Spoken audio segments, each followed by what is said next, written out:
है। नेपाल के ऊंचाई वाले क्षेत्रों से तराई के मैदानों की ओर पानी के बहाव के कारण सीमावर्ती इलाकों से होकर गुजरने वाली गंडक, बूढ़ी गंडक, बागमती जैसी प्रमुख नदियों के जलस्तर में अचानक भारी वृद्धि दर्ज की गई है। बिहार के अलग अलग जगह से आपको तस्वीरें दिखा रहे हैं जहां नदियों का जलस्तर अचानक बढ़ गया है। बगहा में वाल्मीकि नगर गंडक बराज से पानी छोड़ा गया है। वहीं गोपालगंज, सीतामढ़ी, मोतिहारी में जलस्तर बढ़ने से बाढ़ जैसी स्थिति पैदा हो गई है। उधर बक्सर और मुजफ्फरपुर में भी नदियों के बढ़ते जलस्तर ने चिंता बढ़ाई है।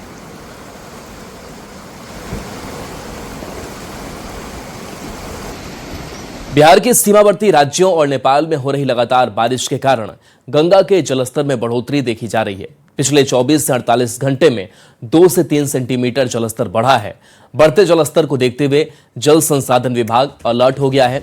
गंगा दीघा घाट से ज्यादा जानकारी दे रहे हैं न्यूज 18 संवाददाता रविएस नारायण। बिहार के सीमावर्ती राज्यों में लगातार हो रही बारिश के कारण यहाँ बिहार में गंगा का भी जलस्तर में जो है वो बढ़ोतरी देखी गई है। उत्तर प्रदेश हो, झारखंड हो या फिर नेपाल में लगातार जो बारिश हो रही है जिसके कारण गंगा में जो है वो जलस्तर में बढ़ोतरी जो है वो देखी गई है। और जिस तरीके से आप देख सकते हैं कि किस तरह जो है गंगा का जलस्तर जो है वो बढ़ा है और यहाँ पे लगातार जो बह करके नदियों के साथ जो गाद है और तमाम जो जलकुंभियां हैं वो भी यहाँ पे बड़े मात्रा में आ रही हैं और ये संकेत है कि किस तरह जो है वो गंगा का जलस्तर लगातार जो है वो बढ़ रहा है। हालांकि अगर यहाँ पे आंकड़ों को अगर देखें तो यहाँ पे खतरे के निशान से काफ़ी नीचे है, लेकिन जिस तरीके से धीरे धीरे गंगा का जलस्तर काफ़ी बढ़ रहा है वो चौंकाने वाला है और सतर्क रहने की जो है वो हिदायत दे रहा है। लगातार जो मौसम विभाग है वो भी लगातार चेतावनी जारी कर रहा है, लेकिन इसमें सबसे खास बात यह है कि गंगा में दियरा के इलाके से आने वाले जो नाव है उस पर जो है अत्यधिक ओवरक्राउडेड होने से, ओवरलोडेड होने से जो है वो खतरा बढ़ जाता है और यही स्थितियां जो है दियरा के लोगों के साथ परेशानी का कारण बनती है। और ये तस्वीरें जो है वो आज भी देखी जा रही है कि जहाँ पे लगातार दियरा के जो लोग हैं अपने काम के लिए, व्यवसाय के लिए लगातार नाव पर जो है बड़े संख्या में साइकिल, मोटरसाइकिल के साथ जो है वो पूरे परिवार के साथ एक से दूसरे जगह पार होने के लिए मजबूर हैं। और यहाँ पे जिस तरीके से गंगा का जो जलस्तर बढ़ रहा है ये खतरनाक हो सकता है कि अगर नाव का परिचालन ओवरलोडेड तरीके से होता रहा तो यहाँ पे परेशानियां जो हैं वो बढ़ सकती है और खतरे जो है वो बढ़ सकते हैं। तो यहाँ पे इससे पहले जो है जिला प्रशासन जो है इससे पहले कि कोई यहाँ पे घटना हो और लगातार ओवरलोडेड नाव ना चले या इसको लेकर के जिला प्रशासन लगातार जो है उसे सतर्क रहने की ज़रूरत है और लगातार इसे मॉनिटरिंग करने की ज़रूरत है ताकि यहाँ पे कोई हादसा ना हो सके। कैमरा पर्सन सुबोध के साथ रविएस नारायण, न्यूज 18 पटना। उधर मुजफ्फरपुर में भी बागमती नदी उफान पर है, जिससे मुजफ्फरपुर के कई इलाकों में बाढ़ का खतरा मंडराने लगा है। नदी के किनारे निचले हिस्सों में रहने वाले लोगों के घरों में भी अचानक बाढ़ का पानी घुस गया, जिससे लोगों में दहशत का माहौल है। लोग आनन फानन में घर से निकलकर ऊंचे स्थानों पर आ गए। वहीं संभावित बाढ़ को देखते हुए जिला प्रशासन भी अलर्ट मोड में है। नेपाल में हो रही लगातार बारिश की वजह से बिहार के कई इलाकों में बाढ़ जैसे हालात उत्पन्न हो गए। हालांकि मुजफ्फरपुर के कटरा में भी बागमती नदी का जलस्तर अचानक बढ़ जाने से कई इलाके जलमग्न हो चुके हैं। तस्वीर देखिए, ये कटरा इलाका है और बांध के किनारे रह रहे लोगों के लिए अचानक देर रात खतरे की घंटी बजी और अचानक जो है घरों में पानी घुस गया। पूरा इलाका जो है, इन सब जो निचले क्षेत्र में लोग रहते हैं वह जलमग्न हो चुका है। उन्हें घर छोड़कर फिर बाहर निकलना पड़ा है। बाहर आशियाना ये लोग बना रहे हैं। लोगों से भी जानेंगे क्या हुआ अचानक आप लोग ऊपर बना रहे हैं। बाढ़ कितने बजे आई है? पानी 2 बजे आए है बाढ़। 2 बजे आए है बाढ़। इसमें सब दिया पता डूब रहा है। सबको कोड़ा लेके हम निकाले हैं। 4 बकरी भांस गया। बागमती का पानी बढ़ गया। बागमती का पानी बढ़ गया। 4 बकरी लड़का सब डूबता रहा। सबके निकाला है 2 बजे रात। मतलब अचानक 2 बजे रात में पानी बढ़ गया है। 100 घर है, पोखरी नीचे है, उसमें बांध पर है वो पोखरी है। ऊपर बांध पर आए हैं 2 बकरी, 4 भांस गए हैं सर। अच्छा। हम लोग के कोई व्यवस्था नहीं है अभी जो सर। है आप लोग बांध पर रह रहे हैं। जी अभी क्या आए नाम है? प्रकाश माझी नाम चलिए हम है। आपको तस्वीर दिखा दे, अंदर देख सकते हैं और किस तरीके से पानी जो है बहुत ही ज्यादा बढ़ गई है और करीब दर्जन भर घर जो हैं जो पेटी में, जो नदी के ठीक बगल में निचले हिस्से में जो रह रहे थे, जो गरीब रह रहे थे, उनके घरों में अचानक पानी बह गया, घुस गया, जिसके बाद जो है आनन फानन में देर रात में इन लोगों को ऊपर आना पड़ा है। जहां पर बागमती का जलस्तर बढ़ा है, जहां से बागमती नदी गुजरती है, उनके कई इलाकों में बाढ़ जैसे हालात अब उत्पन्न होने लगे हैं। लोग डरे हुए हैं कि पानी और बढ़ी तो फिर बाढ़ बृहत रूप से आ सकता है। मुजफ्फरपुर से न्यूज 18 के लिए प्रियांक सौरभ। चलिए अब आपको बताते हैं कि बाढ़ आने से पहले हमें क्या करना चाहिए।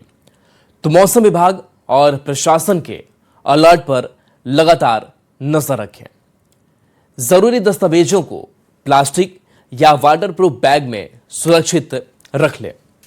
सूखा राशन, पीने का पानी और जरूरी दवाइयों का भी इंतजाम पहले से कर रखें। टॉर्च, मोबाइल, पावर बैंक और अतिरिक्त बैटरी तैयार रखें। परिवार के सभी सदस्यों को सुरक्षित स्थान की जानकारी भी दे दें। इसके साथ साथ मवेशियों के लिए भी सुरक्षित जगह की व्यवस्था पहले से कर रखें। घर के बिजली कनेक्शन और गैस की सुरक्षा भी सुनिश्चित कर लें। जरूरी फोन नंबर और हेल्पलाइन नंबर अपने पास हमेशा रखें। प्रशासन के निर्देश मिलते ही सुरक्षित स्थान पर जाने में देर न करें। घबराएं नहीं, अफवाहों से बचें और आधिकारिक जानकारी पर ही भरोसा करें। बढ़ते आगे, मोतिहारी में पहली ही बारिश ने नगर निगम की तैयारियों की पोल खोल दी है। शहर के कई मोहल्लों में जल जमाव से लोगों का जनजीवन बुरी तरह प्रभावित हुआ है। जमला रोड समेत कई इलाकों की सड़कें तालाब में तब्दील हो गई हैं। लोगों का आरोप है कि नाले निर्माण का काम अब भी अधूरा है, जिसकी वजह से हर बारिश में यही हाल होता है। नगर निगम ने सफाई एजेंसी पर कार्रवाई की है, लेकिन हालात नहीं सुधरे। नाराज लोग पानी में खड़े होकर प्रशासन के खिलाफ विरोध प्रदर्शन कर रहे हैं।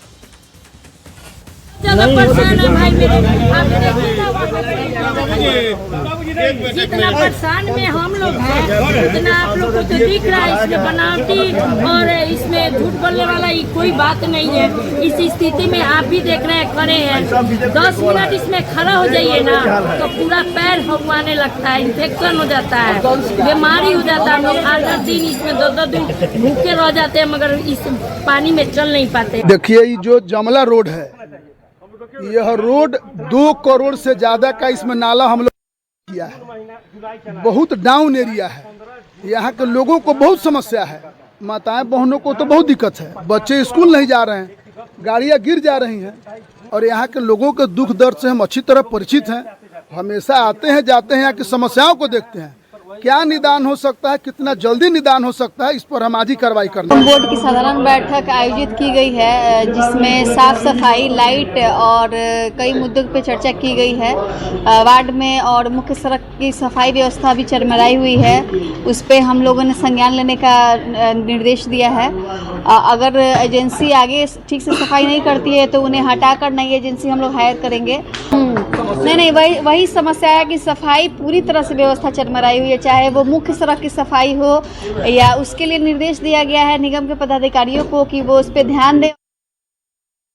दरभंगा बहादुरपुर विधानसभा क्षेत्र के दिलावरपुर पंचायत में सालों से कायम जल जमाव की समस्या अब जनाक्रोश में बदल गई है। अस्थायी समाधान नहीं होने से नाराज ग्रामीणों ने मुख्य सड़क किनारे जगह जगह मंत्री जी का मुफ्त वाटर पार्क लिखे बैनर, पोस्टर लगाकर सरकार और प्रशासन पर हमला बोला है। इतना ही नहीं, लोगों ने अपने पंचायत का नाम पानी टोला लिखकर विरोध किया और जल निकासी की स्थायी व्यवस्था की मांग की है। अभी हम बहादुरपुर विधानसभा में हैं और ये जो आपको पीछे सड़क दिख रहा है, ये सड़क दिलावरपुर को भैरवपट्टी से जोड़ता है। और भैरवपट्टी ही नहीं कहे तो एक शहर से एक गांव को जोड़ने वाला मुख्य सड़क है। और जो बहादुरपुर प्रखंड की आबादी है इसी सड़क होके जाया करते हैं। लेकिन विगत 15 वर्षों से इस सड़क का ये हाल है कि लोग यहाँ पर आने जाने में काफी परेशानियों का सामना करना पड़ता है। परेशानी इतनी है कि लोगों को जो वैकल्पिक रास्ता है उसे चुनना पड़ता है और लगातार विरोध हो रहे हैं। लगभग 10 दिनों से लोग जो है यहाँ आमरण अनशन भी कर रहे हैं। आप देख सकते हैं कि एक वाटर पार्क मदन सहनी जो मंत्री हैं, यहाँ के विधायक स्थानीय जो मंत्री हैं, उनके नाम पर एक वाटर पार्क भी जो है बोर्ड लगा दिया गया है और भारी विरोध भी यहाँ पर किया जा रहा है। हम लोगों के मोहल्ला में यह समस्या है कि जो भी लोग मर जाते हैं तो शमशान जाने के लिए लाश ले जाने में बहुत कठिनाई है और हम लोग के गांव में लड़की फड़की के शादी नहीं हो पा रहा है ये पानी के लेके। पानी हो जाता है तो हम लोग स्कूल नहीं जा पाते हैं। जब पानी बढ़ता होगा तो और ज्यादा पानी हो जाता है। और ज्यादा पानी हो जाता है। बहुत परेशानी है। बहुत परेशानी है। स्कूल नहीं जा पाते हो? तुम्हारा दोस्त लोग जाता है कि वो लोग भी नहीं जाता है। नहीं, पानी की दिक्कत के लिए। यहाँ के बच्चे स्कूल नहीं जा पाते हैं। यहाँ के जो बुजुर्ग हैं वो टहलने के लिए निकलते हैं तो पानी में ही निकलते हैं। यहाँ विगत 10-15 वर्षों से शादी होना मुश्किल है। कई लड़कियों का रिश्ता खत्म हो गया है। जिनके पास थोड़ा बहुत पैसा है वो तो जाकर शहर में कर लेते हैं शादी, मगर यहाँ 90% लेबर क्लास के लोग हैं, उनकी बच्चियों का शादी होना भी बहुत मुश्किल है। जो भी कुटुंब आते हैं देखते हैं भड़क जाते हैं। यहाँ तक लोग मरते हैं सर, उसके शमशान जाने में भी दिक्कत है। शमशान डूबा हुआ है, कब्रिस्तान डूबा हुआ है। जुनार बेचने के लिए जी सब पूरे दिन जाते हैं। हाँ, पूरा दिन जाते हैं। 365 दिन। हाँ, परेशानी होता है। हाँ, बहुत परेशानी है सर, बहुत परेशानी। समस्या है वो आज का नहीं है, वर्षों का है। 15 बरस से लोग समस्या से जूझ रहे हैं और सरकार और सिस्टम इस